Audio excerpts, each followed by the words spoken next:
Peace, peace, peace. Shalom, shalom. Shalom. Assalamu alaikum. And welcome to another day to labor in the vineyard of the Most High with your brother. Another day to get in the Word to see what the Most High got to serve. And what He's serving us today is a little understanding or intro into the breath of life and the powers of the breath. Another tool that been given to us for our healing. Alright, the breath got powers to heal your body.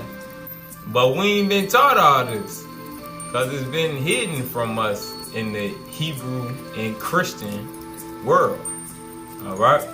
But we gonna dig and we gonna get back some of these teachers. And we gonna get to use some of these techniques that can help our ascension spiritually by helping our physical health to increase. Because when your outer temple is not feeling good, the inner temple can't give you all that they want to give you. You gotta align them. Most High don't want us out here being sick. And this is just another tool that He giving us to help get us back in our proper position. Alright, self-discipline is the first key, because you can't fast without self-discipline. You always gonna be down and out in the outer temple. Alright, and that's what they bank on. That's how they know where our diets and all of the issues that come forth from that, we can't spiritually develop the way that we should. But when that outer temple is strong and vibrating strong and healthy, then the inner man, the inner temple can grow to be what it's meant to be. Alright? So, let's eat. Let's go to the cobra. I'm gonna start in the cobra and get a few precepts right quick. It's gonna be a short lesson. Page 70. Starting at verse 10. Behold, the nature of man within him is a spot from the divine source. And this is the Lord of the body. This is the Lord of the body. This alone is everlasting.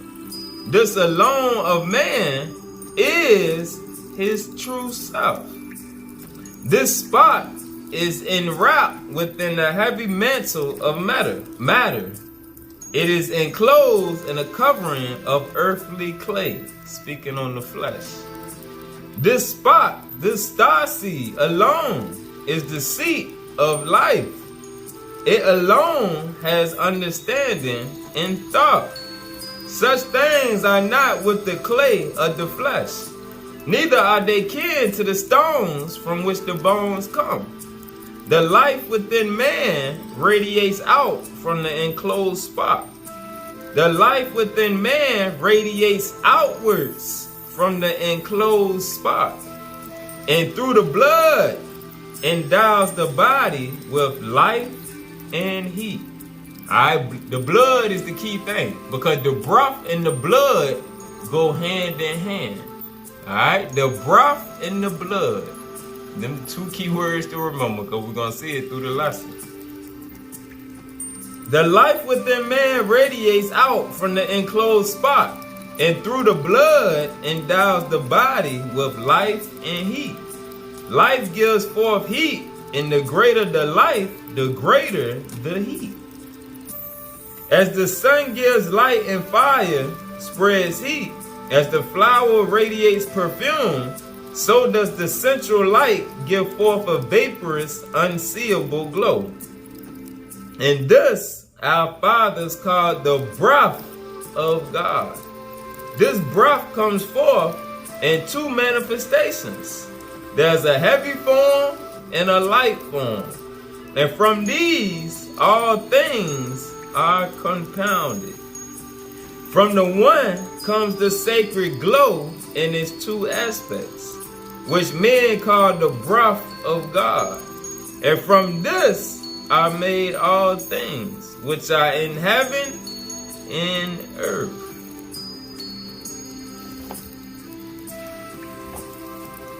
Page 251. The spirit of life resides in the air. The spirit of life resides in the air. Alright?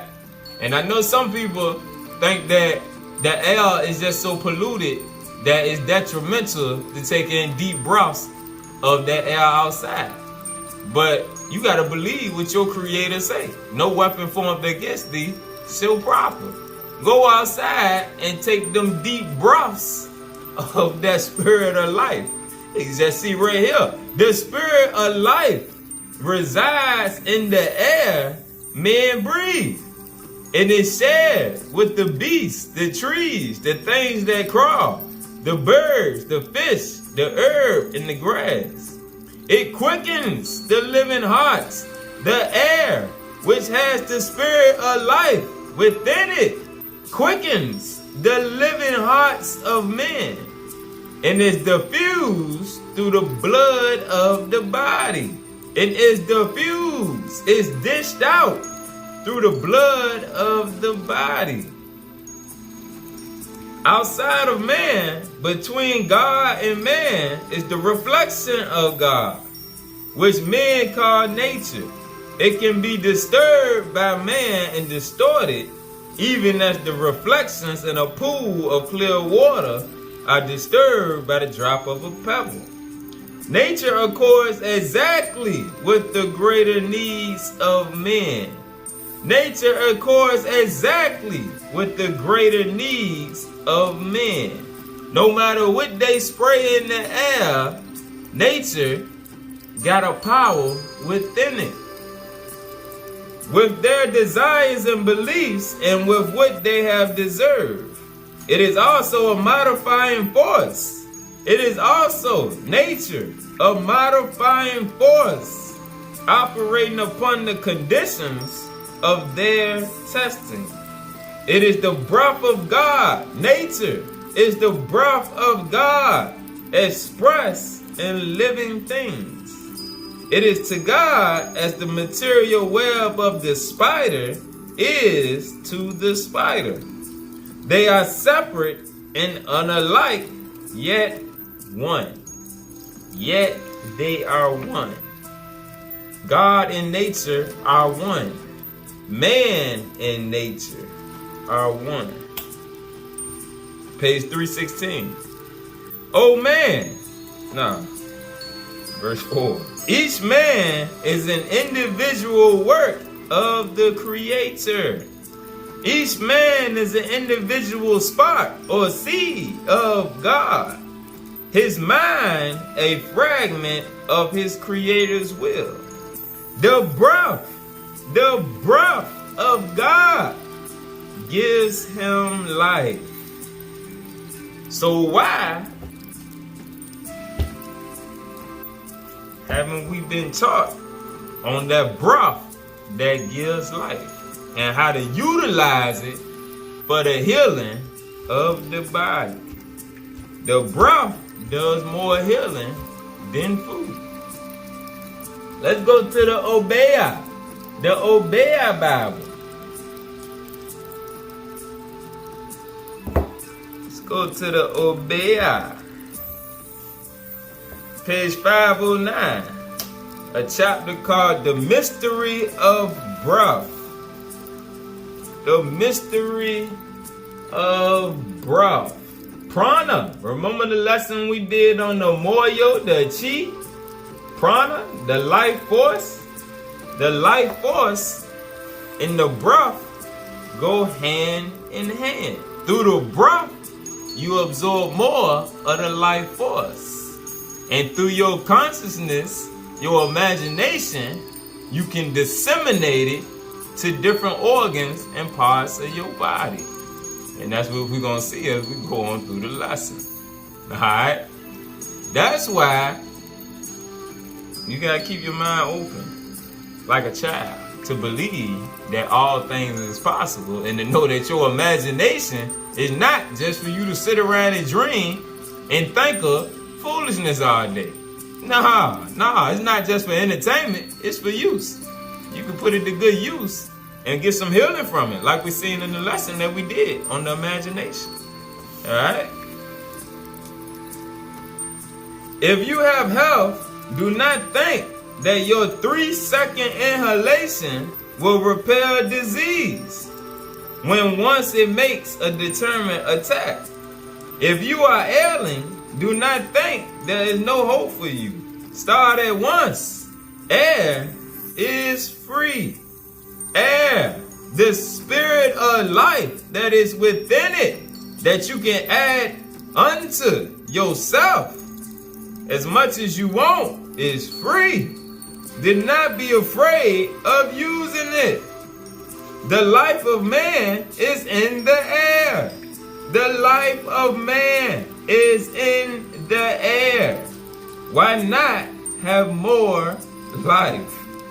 Why not have more life from the spirit of life which is in the air?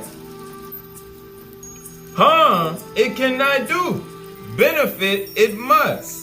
By following out the instructions given you, will place yourself on the highway to health, strength, and longevity. If pure air cannot be had the whole day through, then inhale heartily and thankfully of what can be obtained. That's what I'm saying. No matter, even though they spraying the air, don't worry about it. Your body and nature gonna account for that. You be alright. If pure air cannot be had the whole day through, then inhale heartily and thankfully of what can be obtained. Do not starve. Do not starve amidst plenty.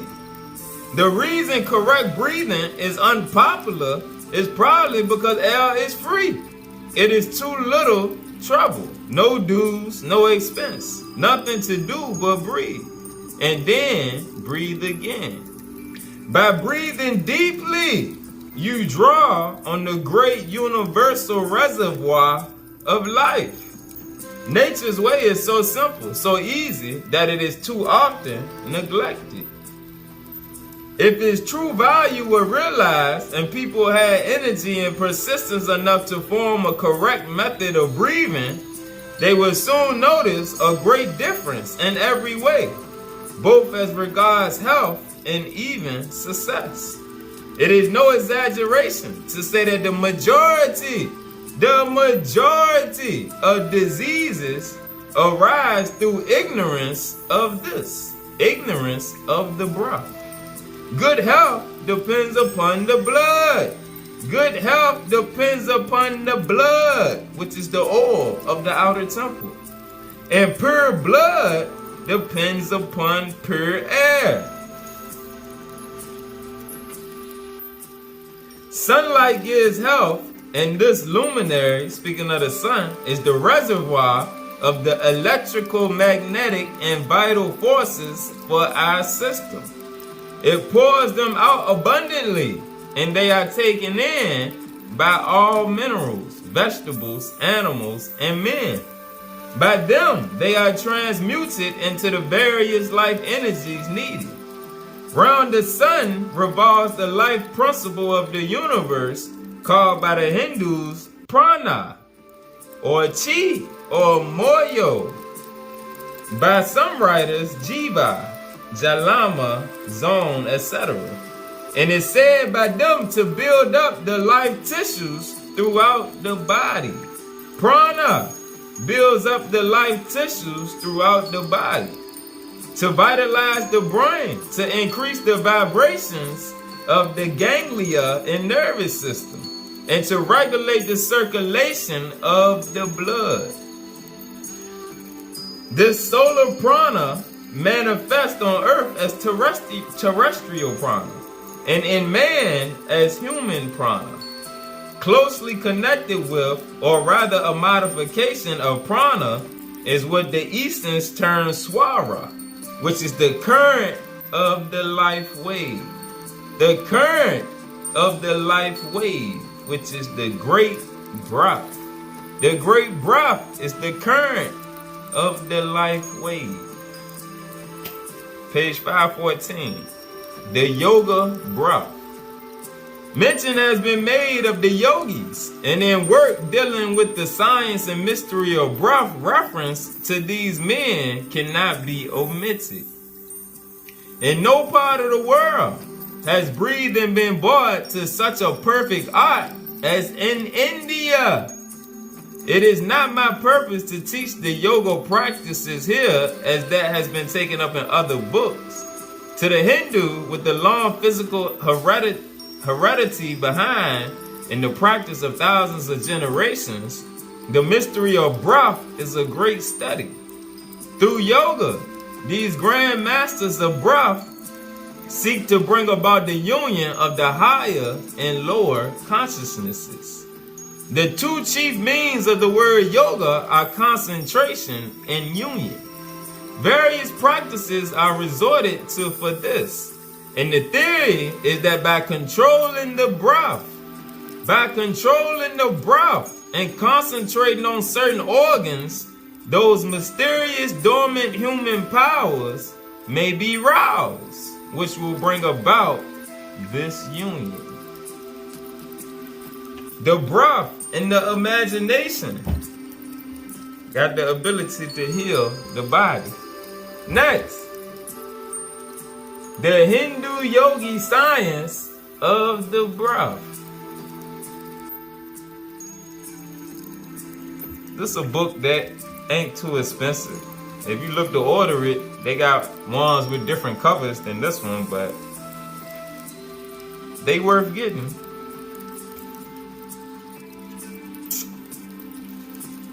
It's gonna start in chapter 2. Chapter 2 is called Breath is Life. Breath is life.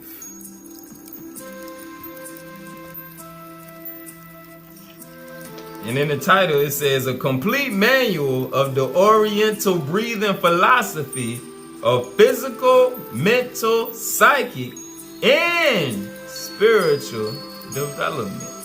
The breath got the ability to adjust and elevate each of these aspects of our being. The physical, mental, psychic, and spiritual development. Breathing may be considered the most important of all of the functions of the body. For indeed, all the other functions depend upon it. And not only is man dependent upon breath for life, but he is largely dependent upon correct habits of breathing for continued vitality and freedom from disease. An intelligent control of our breathing power will lengthen our days upon earth by giving us increased vitality and powers of resistance. And on the other hand, unintelligent and careless breathing will tend to shorten our days by decreasing our vitality and laying us open to disease. Eminent authorities have stated that one generation of correct breathers will regenerate a whole race, and disease will be so rare as to be looked upon as a curiosity. Whether looked at from the standpoint of the Oriental or the Occidental, the connection between correct breathing and health is readily seen and explained. The Occidental teaching show that the physical health depends very materially upon correct breathing. The Oriental teachers not only admit that the Occidental brothers are right, but say that in addition to the physical benefit derived from correct habits of breathing, man's mental power, happiness, self-control, clear-sightedness, morals, and even his spiritual growth may be increased by an understanding of the science of breath. Page 10. The yogi practices exercises by which he attains control of his body and is enabled to send to any organ or part an increased flow of vital force or prana, thereby strengthening and invigorating the part or organ. He knows all that his Western scientific brother knows about the physiological effect of correct breathing, but he also knows that the air contains more than oxygen and hydrogen and nitrogen, and that something more is accomplished than the mere oxygenating of the blood. He knows something about prana, of which his Western brother is ignorant, and he is fully aware of the nature and manner of handling that great principle of energy, and is fully informed as to its effect upon the human body and mind. He knows that by rhythmically breathing, one may bring himself into harmonious vibration with nature and aid in the unfoldment of his latent powers. Rhythmic breathing can help unfold your latent powers. And they have a chapter on rhythmic breathing in here that we're doing a separate lesson, because it's a lot of techniques that they got in here. We just gonna cover the basics right now. But it got different techniques of breathing to help with different things and to help open up different things within our being. Alright? He knows that by controlled breathing, he may not only cure disease in himself and others, but also practically do away with fear and worry and the baser emotions. Alright? And when they talk about curing disease in others, that's one way of storing prana through breathing techniques. And people with healing hands, they got the ability to heal people through their hands. The more prana or life force they can build up, they go off by themselves. And they do go into breathing techniques that help them store up more of that life force within. And being that they got healing hands, they are able to distribute their force for the healing of others. That's one way, through breathing techniques, certain ones of us will be able to heal others. But we gotta be able to access all our tools here that's been hidden from us. Everything we need for our healing is within us. We don't need all these pills and Tylenol and medications and all that. Nah. Most I said I created y'all complete. The Elohim said I made y'all in our image and likeness, complete. Like we read at the beginning, you are not your body. So therefore, being a spirit, you got powers over the body. But we ain't been taught how to tap into them. Alright? Let's keep reading. Page 13. It will be seen that unless fresh air in sufficient quantities reaches the lung, the foul stream of venous blood cannot be purified.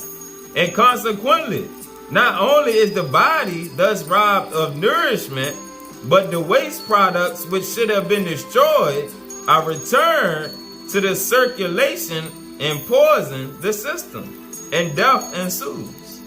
Impure air acts in the same way, only in a lessened degree. It will also be seen that if one does not breathe in a sufficient quantity of air, the work of the blood cannot go on properly.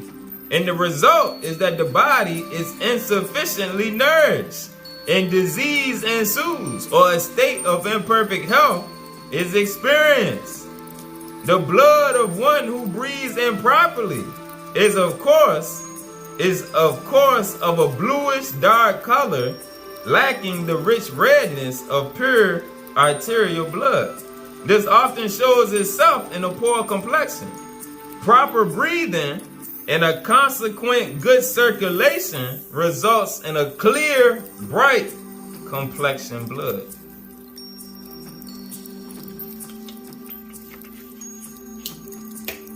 Page 18. We are constantly inhaling the air charged with prana, and are as constantly extracting the prana from the air and appropriating it to our uses.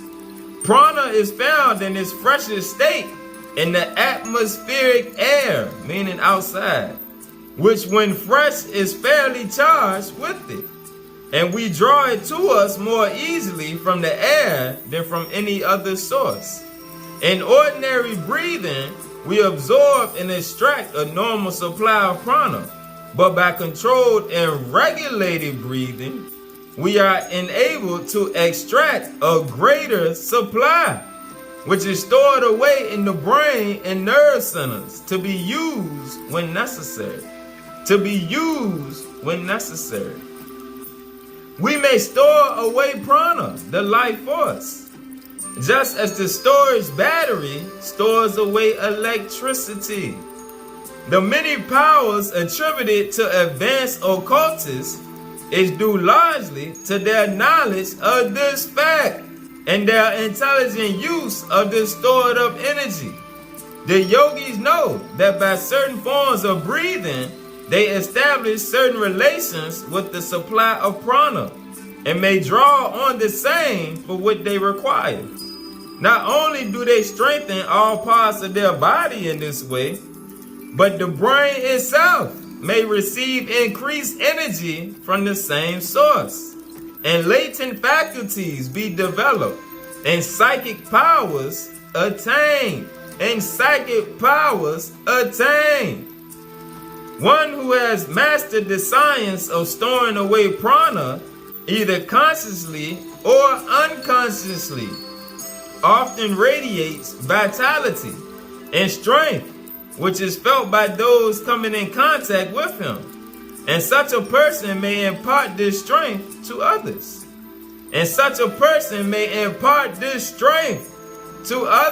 And give them increased vitality and health.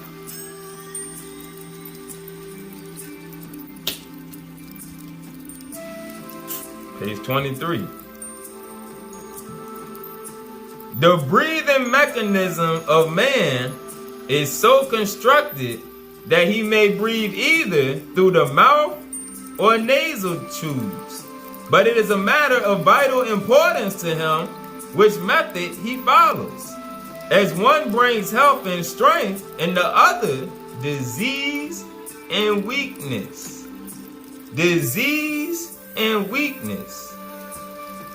Many of the diseases to which civilized man is subject are undoubtedly caused by this common habit of mouth breathing. Close your mouth when you breathe. Children permitted to breathe in this way grow up with impaired vitality and weakened body parts, and in manhood and womanhood break down and become chronic invalids, chronic patients.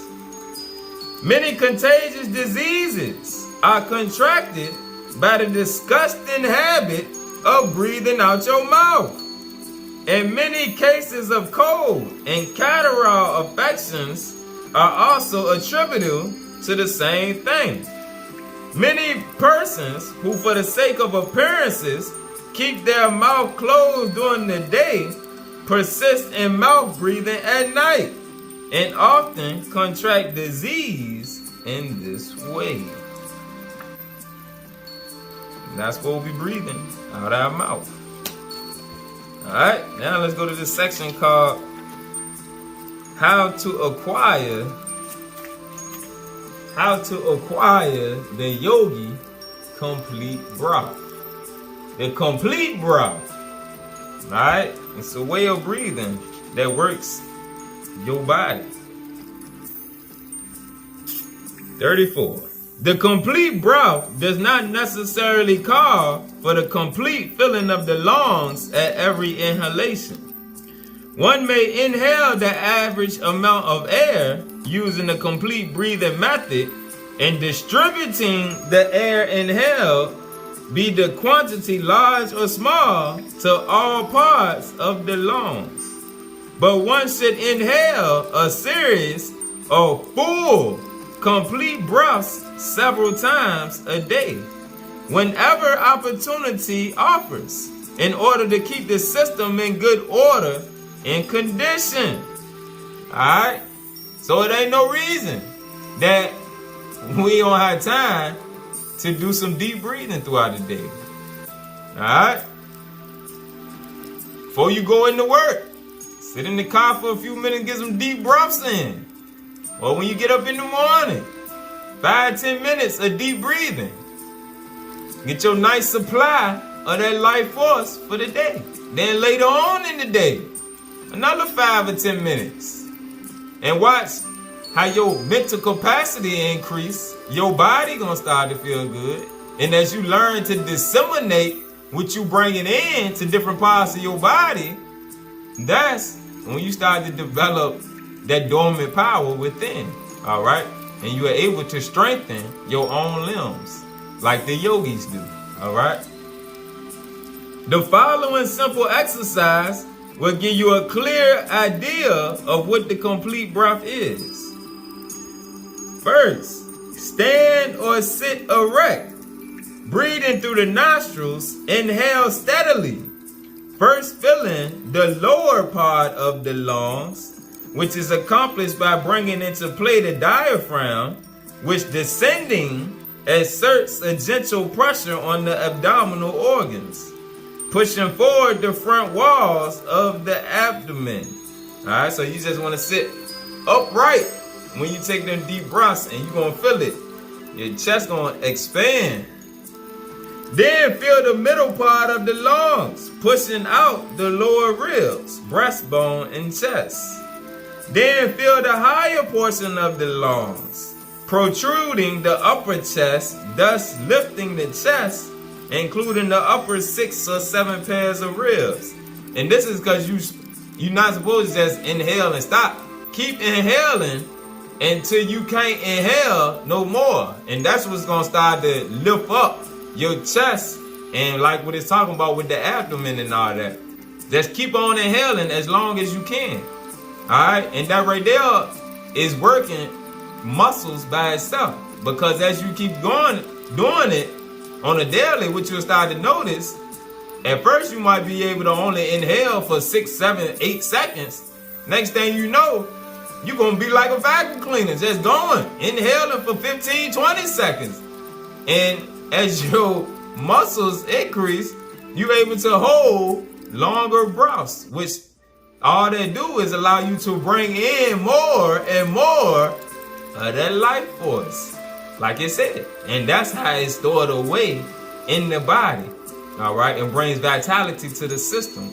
The more you're able to bring in, the more you be able to dish out through your organs. In the final movement, the lower part of the abdomen will be slightly drawn in, which movement gives the lungs a support and also helps to fill the highest part of the lungs. 2, retain the breath a few seconds. So after you take your big deep breath, hold it. Hold it in there a few seconds, all right? So part of the teachings, you might do 8-4. So they say, if you breathe in for 8 seconds, hold it for 4 seconds before you let it go for 8 seconds. And then stay on empty for 4 seconds before you pull in for another 8. Or 10 and 5. All right? Whichever you comfortable with. 6 and 3. You might got to start off with 6 and 3. Inhale 6 seconds. Hold it for 3 seconds. Exhale for 6 seconds. Hold it empty for 3 seconds. Bring it in for 6 seconds. And when you inhaling, visualize the prana coming in. Your imagination is key to disseminating it. So you got to see it coming in. All right? Same thing when you visualizing it going down your chakras when you exhaling, or you vision it going out your hands if you working on somebody. It's techniques to it. All right. Let's keep going. 3, exhale quite slowly. Slowly exhale. Don't force it out fast. Slowly. Exhale slowly, holding the chest in a firm position and drawing the abdomen in a little and lifting it upward slowly as the air leaves the lungs. When the air is entirely exhaled, relax the chest and abdomen. A little practice will render this part of the exercise easy, and the movement, once acquired, will be afterwards performed almost automatically. It will be seen that by this method of breathing, all parts of the respiratory apparatus is brought into action. Alright? Internal exercise is what we want. Everybody taught in America to focus on looking good from exercising, but not internal organs getting exercise. Alright, we gotta exercise the internal organs.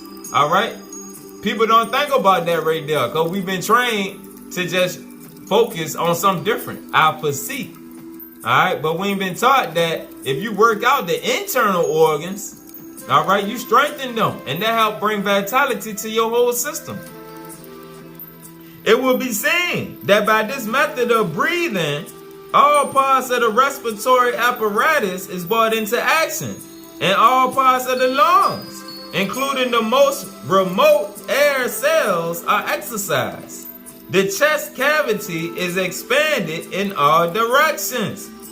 You will also notice that the complete breath is really a combination of low, mid, and high breaths, succeeding each other rapidly in the order given, in such a manner as to form one uniform, continuous, complete breath. Alright, so it is a section on low breathing, low breaths, mid breaths, and high breaths also. But we just glossing over here. Just glossing over. Alright, this chapter 9 called the physiological effect of the complete breath. Alright. It's real detailed as to how the breath helps us physically, mentally, psychic, and spiritually. Alright, it got different sections. The stomach and other organs of nutrition suffer much from improper breathing. Not only are they ill nourished by reason of the lack of oxygen, but as the food must absorb oxygen from the blood and become oxygenated before it can be digested and assimilated, it is readily seen how digestion and assimilation is impaired by incorrect breathing. And when assimilation is not normal, the system receives less and less nourishment. The appetite fails, bodily vigor decreases, and energy diminishes, and the man withers and declines, all from the lack of proper breathing. Even the nervous system suffers from improper breathing, inasmuch as the brain, the spinal cord, the nerve centers, and the nerves themselves, when improperly nourished by means of the blood, become poor and inefficient instruments for generating, storing, and transmitting the nerve currents.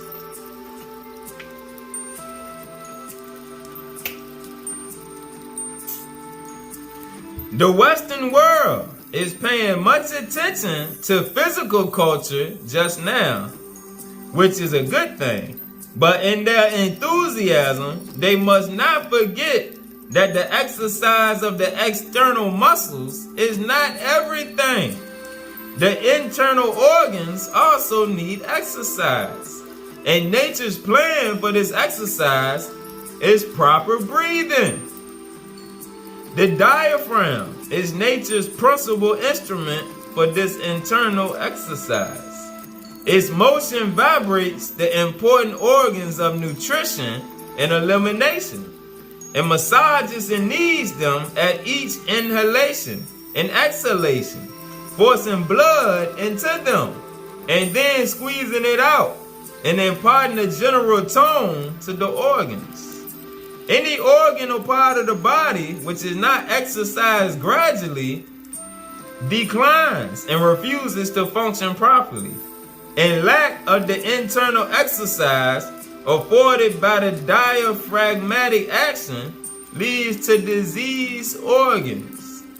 The complete breath gives the proper motion to the diaphragm, as well as exercise in the middle and upper chest. It is indeed complete in its action. All right. So that's just an overview of the abilities of the breath. All right.